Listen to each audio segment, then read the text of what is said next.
নমস্কার, কেমন আছেন সকলে? আশা করি ভালো আছেন। অঙ্কনা ডেইলি লাইফস্টাইলের নতুন আরও একটি ব্লগে আপনাদের সকলকে জানাই স্বাগত। আর এখন বাজে হচ্ছে সকাল 5:30। উঠেছি কিন্তু সেই 4:30টার সময়। উঠে কোনো কাজ করিনি, কারণ আজকে হালকা হালকা দেখলাম বৃষ্টি পড়ছিল।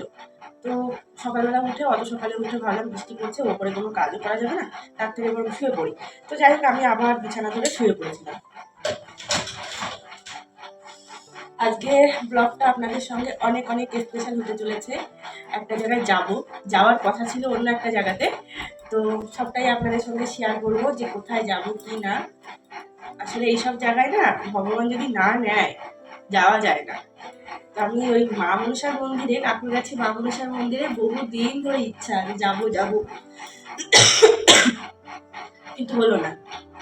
আজকে আমাদের সকলের প্ল্যান ছিল যে আজকে আমরা যাবো। কালকে রাত্রে হঠাৎ করে প্ল্যান করেছি যে আজকে আমরা যাব, কিন্তু হঠাৎ করে ফেসবুকে একটা অ্যাড দেখতে পেলাম যে জুলাই মাসের 2 তারিখ থেকে আগস্ট মাসের 17 তারিখ পর্যন্ত সেই মন্দিরটা বন্ধ থাকবে। তারপর আমাদের তো ক্যান্সেল হলো সেই প্ল্যানটা। আর আমার মাও যেহেতু কাজে জয়েন করবে করে অনেকদিন, মানে 4-5 দিন বাড়িতেই বসেছিল। তো মাকে বললাম, মা তাহলে যখন যাওয়া হবে না, তাহলে তুমি বরং চলে যাও। মা তো আজকে রেডি হয়ে বেরিয়েই যাবে, এখনো ওঠেনি মা।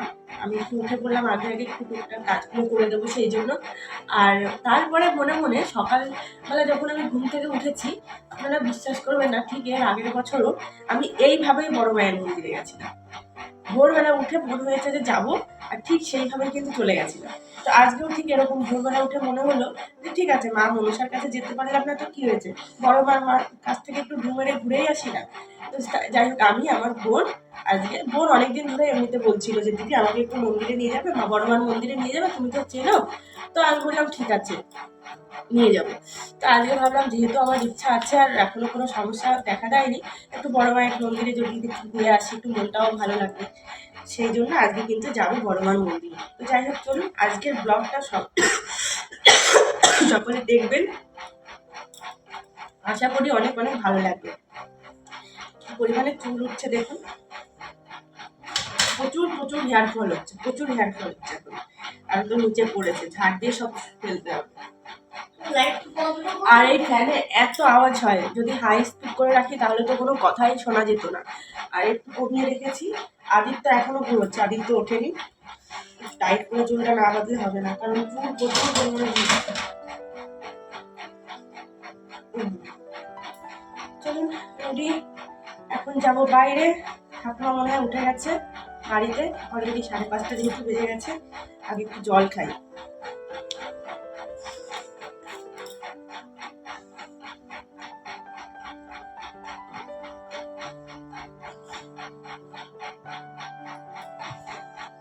আর হ্যাঁ, আজকে যখন মন্দিরে যাব, আমি এর আগেরবার যখন গেছিলাম ভোরবেলা বেরিয়ে গেছিলাম 5টার দিকে, যেহেতু ওখানে ভীষণ ভিড় হয় সেই জন্য। কিন্তু আজকে আমরা যাবো হচ্ছে একটু বেলা করে, মানে 11:30-12টার দিকে বেরাবো, কারণ মায়ের মন্দির বিকাল 4টে পর্যন্ত পুজো দেওয়া হয়। একটু বেলা করে বেরাবো, শান্তিভাবে মায়ের কাছে যাতে যেতে পারি সেই জন্য। মানে সকাল টাইমটাতে প্রচুর ভিড় হয়। আমি যখন দণ্ডিকাটা মানত ছিল আমার, তখনও আমি ভোরবেলা বেরিয়েছিলাম। এর আগের বার যখন গেছিলাম তখন আমি মায়ের কাছে মানে ভীষণ তাড়াতাড়ি করে গেছিলাম, কিন্তু আজকে ভেবেছি রান্না বান্না কমপ্লিট করে ধীরে সুস্থে চান ধান করে তারপরেই যাব।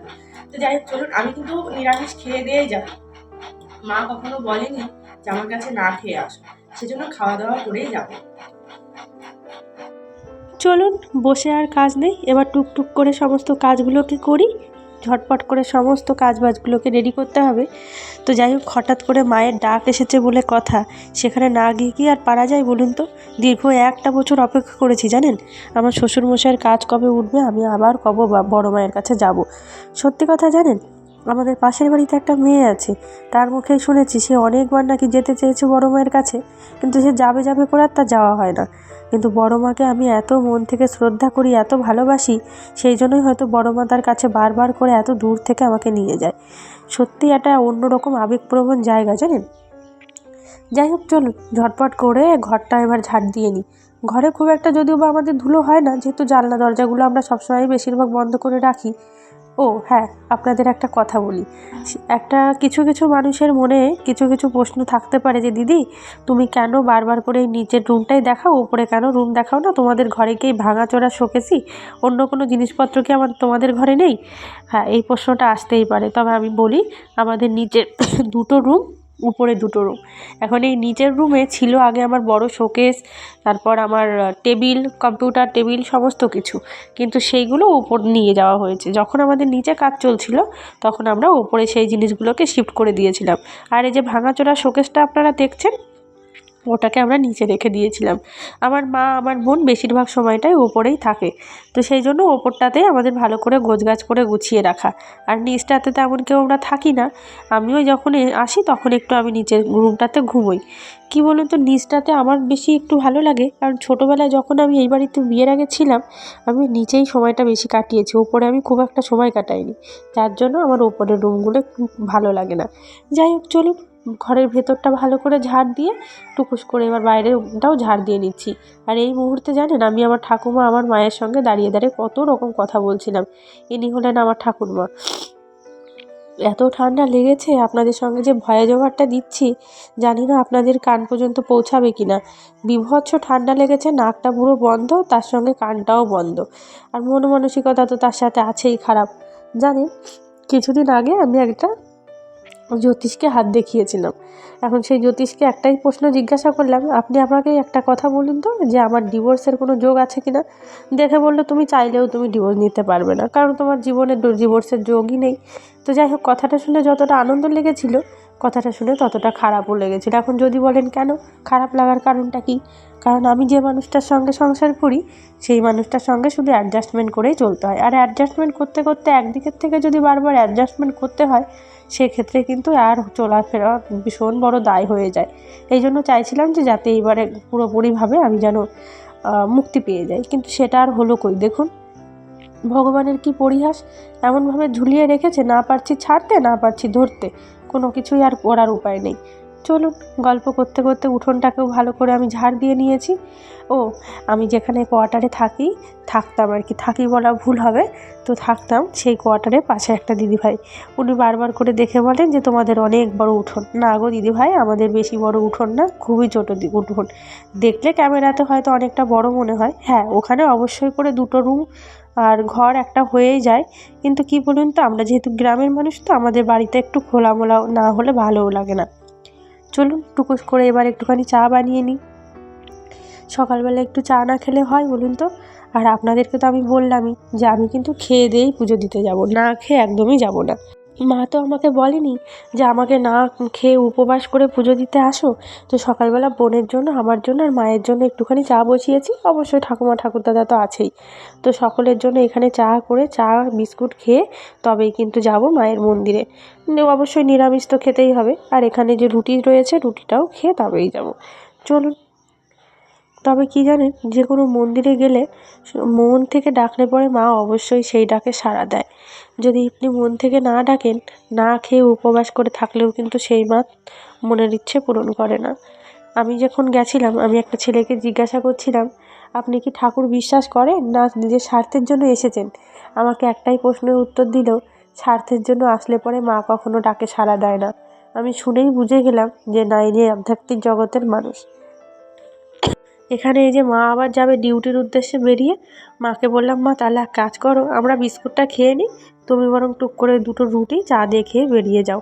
যেহেতু তুমি আর দুপুরবেলাতে খাবে, মা সকালবেলা রান্নাবান্না করে রেখেই ভাবছিল যাবে, কিন্তু সেটা আর হলো না। আমি এখন টুক করে তাড়াতাড়ি করে রান্নাটা বসাবো, রান্নাবান্না করে রেখে তারপরেই যাব। চলুন, আজকে রান্না করব হচ্ছে লাউ দিয়ে চিংড়ি মাছ। এই লাউটা না অনেক দিন আগেই আনা হয়েছে আমাদের, কিন্তু রান্না বান্না করাই হচ্ছিল না। তা আজকে ভাবলাম না, কোনো কথা না, আজকে লাউ চিংড়িটা আগে করব, তারপরেই সমস্ত কাজ। এখানে লাউগুলোকে সুন্দর করে এখন ডুমো ডুমো করে কেটে নেব। আপনারা কে কেমনভাবে লাউ কাটেন আমি জানি না, তবে আমি আবার লাউটা একটু ছোটো ছোটো করেই কাটি। শুধু লাউ নয়, সমস্ত সবজি একটু ছোটো ছোটো করেই কাটি। তার একটাই কারণ, গ্যাসে রান্না করি তো, আর গ্যাসের এখন যে দাম বাড়ছে, একটু হিসাব করে আমাদের চলতেই হয়, তাই না? সবজিগুলো যত ছোট ছোট করে কাটবো তত তাড়াতাড়ি করে তো সিদ্ধটা হবে, সেই জন্য একটু ছোট ছোট করেই কেটেছিলাম। তবে মা যখন বাড়িতে এসেছে, মায়ের আজকে কাজটা ওখানে ছুটি হয়ে গেছিলো খুব তাড়াতাড়ি করে, তো মা আজকে কাজটা জয়েন্টও করেনি। তো আমাকে আবার ফোন করে জানিয়ে দিল যে তুই সবজিগুলোকে কাটিয়ে রাখ, আমি এসে রান্না করে নেবো। কিন্তু ততক্ষণে আমার আবার রান্না বসানো হয়ে গেছিলো। এসে বলছে এত ছোট ছোট করে লাউ কেটেছিস, একটু বড় করে কাটলে স্বাদ হতো। আমি বলি কী ধরনের কথা, সবজি যত ছোট হবে ততই তো মশলাটা ঢুকবে, তাহলে স্বাদ না আবার আর কি হলো। মা আবার বলছে যে এত হিসাব করে চলেও তোর কপালে কী অবস্থাটা হলো দেখেছিস, এই দেখুন এই ছেলেটার হাতের ছবি আঁকা, এ কিন্তু অ্যাবনর্মাল, জানেন। অ্যাবনর্মাল বলা ভুল হবে, তবে আমি কি বলবো আমি সেটা বলতে পারছি না, কারণ কী বলতো তো আমার এই সমস্ত ভাষাগুলো ইউজ করতে আমার একদমই ভালো লাগে না। তবে জানেন ওর ড্রয়িংয়ের হাত কিন্তু ভীষণ ভালো, ছোট্টবেলার থেকে ও ড্রয়িং করতে খুব ভালোবাসে। ওকে যদি ড্রয়িংয়ের দিকে দেওয়া হতো তাহলে হয়তো অনেক দূর পৌঁছাতে পারতো, কিন্তু ওর বাবা মা মানে সামর্থ্য অনুযায়ী হয়তো দিতে পারিনি। তো যাই হোক চলুন ওর ড্রয়িংগুলো একটু আপনাদের দেখিয়ে দিলাম। তারপরে কিন্তু এখানে যে রান্না শুরু করে দিয়েছি, আলুগুলোকে ভালো করে কেটে ডুমো ডুমো করে এখন ওগুলোকে ভেজে নেব একটু, তার মধ্যেই দিয়ে দেবো কিন্তু আমি লাউ। তবে সবথেকে বড় ভুল যেটা আমার হয়েছে জানেন, একটা মস্ত বড় ভুল করে ফেলেছিলাম। দাঁড়ান একটু পরেই আপনাদের সেটা দেখাচ্ছি যে আমি কী ভুল করেছি। এখন এই যে আলুর মধ্যে ভেবেছি লাউটাকে ঢেলে দেবো, সেটা আর হলো কোথায়, আলুগুলোকে এখন আবার তুলতে হচ্ছে। আর এই দিকে আমি চিংড়ি মাছটাকে না ভেজেই ভেবেছিলাম দিয়ে দেব, পরে দেখলাম না এটা তো চিংড়ি, আমার পটল চিংড়ি বা এঁচোড় চিংড়ি হচ্ছে না, তার থেকে বরং চিংড়ি মাছগুলোকে একটু ভেজেই নিই। একদম বিনা তেলে শুধুমাত্র কড়াইয়ের উপরে নেড়ে চেড়ে ভেজে নিয়েছিলাম। এবার দিয়ে দিলাম ওর মধ্যেই আমি আলু আর এইদিকে কেটে রাখা লাউটাকে, এবার একসঙ্গে দিয়ে ভালো করে নেড়ে চেড়ে আমি জল ঢেলে দেবো। তবে জানেন আমার ভাই নাকি লাউ খেতে চায় না ভাজা একটা কারণেই, যে তেল বেশি ইউজ হয় সেই জন্য। আমি কিন্তু একদম তেল ছাড়াই রান্নাটা করেছিলাম বলতে গেলে। চলুন এদিকে দেখতে দেখতে ভালো করে ভেজেও নিয়েছি, এখন লবণ আর হলুদটা দিয়ে দেবো। চলুন লবণ হলুদটা দিয়ে নেড়ে চেড়ে ওটাতে এখন ঝোল ঢেলে দিয়ে রান্নাটা কমপ্লিট করে নেব। ও আর হ্যাঁ, আপনাদের এই পর্যন্ত যারা যারা আমার ভিডিওটা দেখলেন সকলের কাছে জানাই অনেক অনেক ভালোবাসা এবং চিরকৃতজ্ঞতা, কারণ আপনারা যদি একটু একটু আমায় সাপোর্ট না করেন তাহলে আমি কখনোই কিন্তু এগিয়ে যেতে পারবো না। গল্প করতে করতে এখানে কিন্তু মা বাড়িতে এসে রান্নাটাও কমপ্লিট করেছে। মা এই যে তরকারিও করে ফেলেছে চিংড়ি মাছ দিয়ে লাউ দিয়ে, এখানে করেছে ডাল, ডালটাও আমি ওইদিকে বসিয়ে দিয়েছিলাম, সেদ্ধও করে নিয়েছিলাম। আদিত্যর জন্য ঝাল ছাড়া একটা তরকারি, ডাল এখানে ঝাল ছাড়া। যাই হোক রান্নাবান্না তো হয়ে গেল, সারাদিনের ঝামেলাটা গেল, এখন যাব হচ্ছে রেডি হতে।